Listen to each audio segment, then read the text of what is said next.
I'm Clive Moody, Senior Executive Producer on Grid 2. And I'm Gehan Patharaja, Lead Car Handling Designer. Drift events are, brought back from the original game. We've structured them a little differently this time around, though.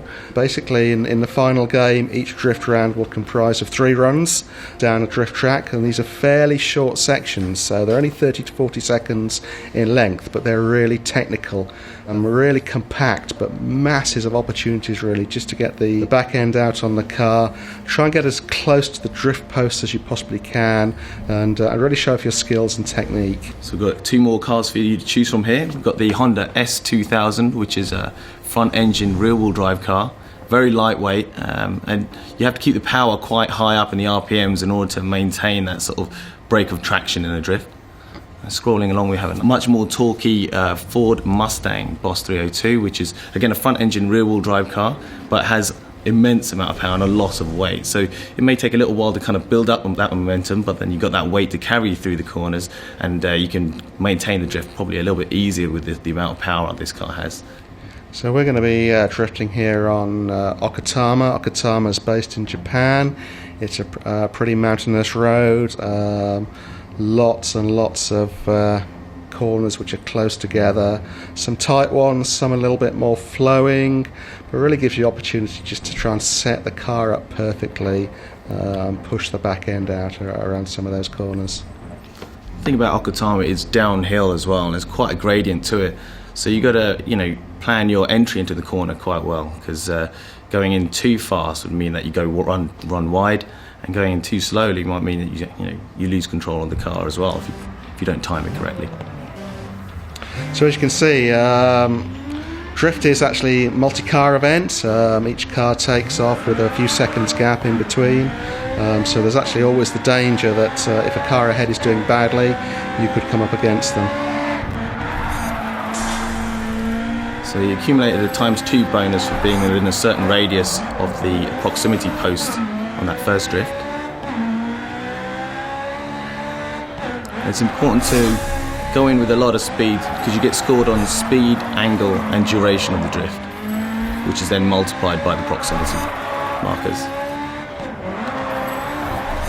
So just as a point of reference here, I've seen a top score in the studio of around 700,000 so far on this track, so that one was a little shy of where it needed to be, but maybe we can have another run of that and try and do a bit better than 196,000. Little way off, you can see it was only a 6th place. Let's go again. Some corners have 2 proximity markers, and if you chain them together, they'll actually accumulate and give you an increased bonus.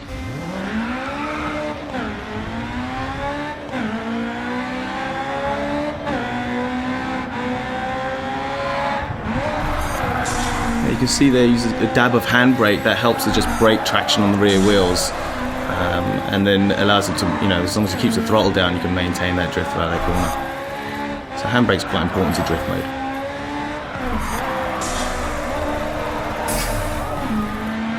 There goes accumulated 4 × 4 bonus.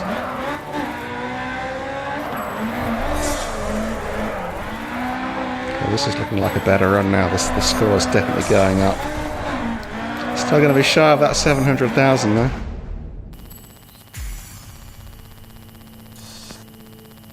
Let's just have one more run at that, shall we? As you can see, the beauty of this mode is it really is very quick to get in and out. You have a quick run, you get a score, you've not done well enough, restart, have another go. It's really addictive. You just can't help keep doing that restart and just trying to beat that score run on run. There is a maximum time we allow you to spend out on the track as well. You can see that in the top right hand corner, that countdown timer. That's really just to stop players from stopping on the track or reversing, going back, trying to rack up massive scores by keep doing the same section. If you don't finish the event in that time, then you're effectively disqualified.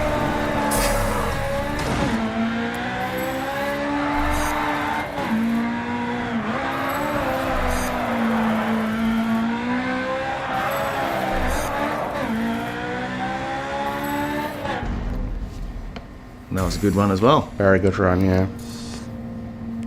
So in one drift there, I think we got just over 200,000, and then it was multiplied by the 2 proximity markers as well. So that's an incredible score for just one corner. Certainly what the AI, who are again driving on medium difficulty here, obviously put it on hard or very hard difficulties, and the challenge will really ramp up. That probably wouldn't have been good enough to take the first.